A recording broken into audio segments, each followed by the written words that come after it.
வணக்கம். இன்னைக்கு நாம பார்க்க போற டாபிக் ரொம்பவே முக்கியமான ஒண்ணு. இந்தியால கேஷ் டிரான்சாக்ஷன்ஸ், அதாவது பண பரிவர்த்தனைகள் சம்பந்தமா அரசாங்கம் கொண்டு வந்திருக்கிற புது விதிகளை பத்தி தான் தெரிஞ்சுக்க போறோம். இதுல சொல்ற விஷயங்கள் நம்ம எல்லாரையும் நேரடியா பாதிக்கும். சோ கொஞ்சம் கவனமா கேளுங்க.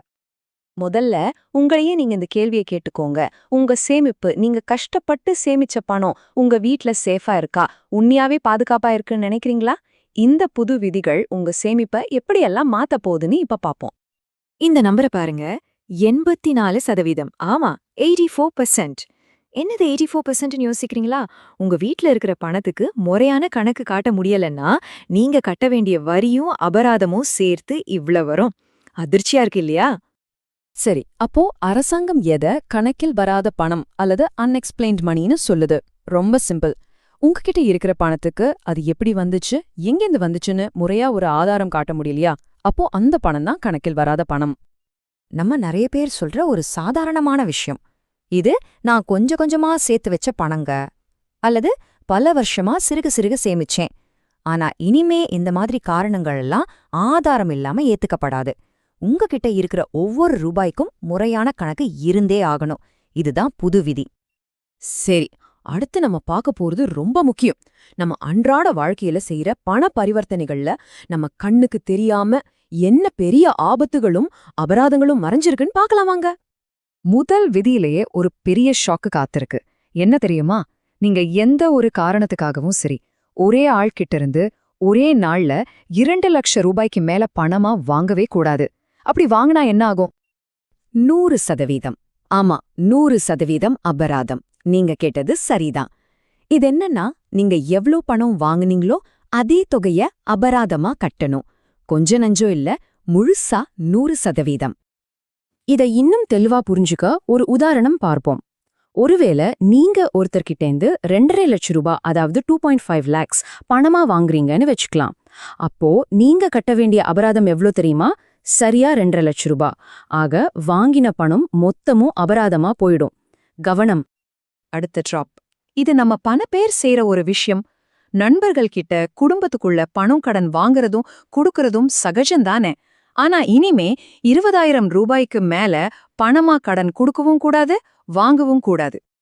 இங்கேயும் அதே கதைதான். 100% அபராதம். நீங்க யோசிக்கலாம், 20,000 ரூபாய் ஒன்னும் பெரிய தொகை இல்லேன்னு. ஆனா தொகை சின்னதா இருந்தாலும் சட்டம் எவ்வளவு கராரா இருக்குன்னு பாத்துக்கோங்க. அதாவது நீங்க 25,000 ரூபாய் கடன் வாங்கினா 25,000 ரூபாய் அபராதம் கட்டணும். சொத்து விஷயத்திலயும் ஒரு முக்கியமான விதி இருக்கு. நீங்க ஒரு சொத்தை விக்கிறீங்க அப்படின்னா அதோட அட்வான்ஸா இருக்கட்டும் இல்ல டோக்கன் தொகையா இருக்கட்டும், எதுவா இருந்தாலும் சரி, 20,000 ரூபாய்க்கு மேல பணமா வாங்கக்கூடாது. இது சொத்து பரிவர்த்தனையோட எல்லா கட்டத்துக்கும் பொருந்தும். பேங்க்ல இருந்து பணம் எடுக்கிறதுக்கு கூட விதிகள் இருக்கு. இங்க 2 சூழ்நிலைய பாப்போம். ஒன்னு, நீங்க ஒரு வருஷத்துல 10 லட்சம் ரூபாய்க்கு மேல பேங்க்ல இருந்து பணம் எடுத்தீங்கன்னா வருமான வரித்துறை உங்க கணக்க கண்காணிக்க ஆரம்பிச்சிடுவாங்க. ரெண்டாவது, அதுவே நீங்க 3 வருஷமா வருமான வரி அறிக்கை, அதாவது ஐடிஆர் தாக்கல் பண்ணலன்னு வச்சுக்கோங்களேன். அப்போ நீங்க 20 லட்சம் ரூபாய்க்கு மேல பணம் எடுத்தா வங்கியிலேயே உங்க பணத்திலிருந்து டிடிஎஸ், அதாவது டாக்ஸ் டிடக்டட் அட் சோர்ஸ் புடிச்சிடுவாங்க. இவ்ளோ விதிகள் இருக்கு. ஆனா இதெல்லாம் அரசாங்கம் எப்படி கண்டுபிடிக்கும்? நம்ம செய்யற பண பரிவர்த்தனைகளை எப்படி கண்காணிக்கிறாங்க? அத பத்தி தான் இப்ப பார்க்க போறோம். பணத்தை இனிமே ஏன் மறைக்க முடியாதுங்கிறதுக்கு இதுதான் பதில். இங்க ஒரு சக்தி வாய்ந்த அமைப்பு வேலை செய்யுது. 1, ஆதார் இணைப்பு. 2, உங்க பான் கார்டு அறிக்கை. 3, எஸ்எஃப்டி, அதாவது ஸ்டேட்மெண்ட் ஆஃப் ஃபினான்ஷியல் டிரான்சாக்ஷன்ஸ்னு சொல்லுவாங்க. 4, இந்த டேட்டாவெல்லாம் ஒன்னு சேர்த்து அலசுற ஏஐ, அதாவது செயற்கை நுண்ணறிவு. இந்த 4ம் சேர்ந்து ஒரு பெரிய வலையமைப்பை உருவாக்குது.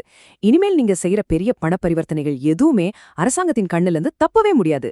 சோ பணத்தை மறைச்சிடலான்னு நினைக்கவே நினைக்காதீங்க. சரி, இவ்வளவு விதிகள், இவ்வளவு கண்காணிப்பு, பயமா இருக்கா? கவலைப்பட வேண்டாம். இந்த சிக்கல்கள் எல்லாம் மாட்டிக்காம எப்படி பாதுகாப்பா இருக்கிறது, உங்க பணத்தை எப்படி பாதுகாத்துக்கிறதுங்கிறதுக்கு சில எளிய வழிகளை சொல்றேன். அடுத்த பகுதியில அது பாப்போம். இதோ உங்களுக்காக ஒரு பாதுகாப்பு பட்டியல். முதல்ல, பெரிய தொகைக்கு பணம் பயன்படுத்துறதையே நிறுத்துங்க. 2வது, நீங்க செய்யற எல்லா பரிவர்த்தனைக்கும் முறையா பில், ரசீது, ஆவணங்கள்னு எல்லாத்தையும் பத்திரமா வச்சுக்கோங்க. 3வது, பெரிய தொகை அனுப்பணுமா, வங்கி வழிகளை பயன்படுத்துங்க. NEFT, RTGS, UPI மாதிரி. 4வது, ரொம்பவே முக்கியம், ஒரு பெரிய நிதி முடிவை எடுக்கிறதுக்கு முன்னாடி கண்டிப்பா ஒரு நல்ல தணிக்கையாளர்கிட்ட பேசுங்க. அவர் உங்களுக்கு உதவி பண்ணுவார். இந்த அட்டவணை நாம பேசினது எல்லாத்தையும் ரொம்ப அழகா சொல்லுது. பாத்தீங்கன்னா ரொக்க பரிவர்த்தனைகள்ல இடர்நிலை மிக அதிகம். அதனால அது சின்ன சின்ன தினசரி செலவுகளுக்கு மட்டும் வச்சுக்கோங்க. அதே சமயம் வங்கி முறைகள், அதாவது UPI, NEFT எல்லாம் மிக குறைவான இடர். சோ உங்க பெரிய முக்கியமான பரிவர்த்தனைகள் எல்லாத்துக்கும் அதுதான் சிறந்த மற்றும் பாதுகாப்பான தேர்வு. நல்லா யோசிச்சு பாத்தீங்கன்னா இன்னைக்கு பணத்தை கையாள்றது ரொம்ப எளிதா வசதியா தெரியலாம். ஆனா அதனால நாளைக்கு வரப்போற சட்ட பிரச்சனைகள், பெரிய அபராதங்கள், இதுக்கெல்லாம் நம்ம கொடுக்க போற விலை ரொம்ப அதிகம். சோ அந்த தற்காலிக எளிமைக்காக நீண்ட காலத்துல பெரிய பிரச்சனையில மாட்டிக்க கூடாது. இப்போ இந்த விதிகள் எல்லாம் தெரிஞ்சுக்கிட்டதுக்கு அப்புறம் கொஞ்சம் நில்லுங்க. உங்க நிதி பழக்கங்களை யோசிச்சு பாருங்க. அது உங்களையும் உங்க பணத்தையும் பாதுகாக்குதா, இல்ல தெரியாமலே உங்கள ஒரு ஆபத்துல தள்ளிக்கிட்டு இருக்கா? யோசிங்க. ஜாக்கிரதையா இருங்க.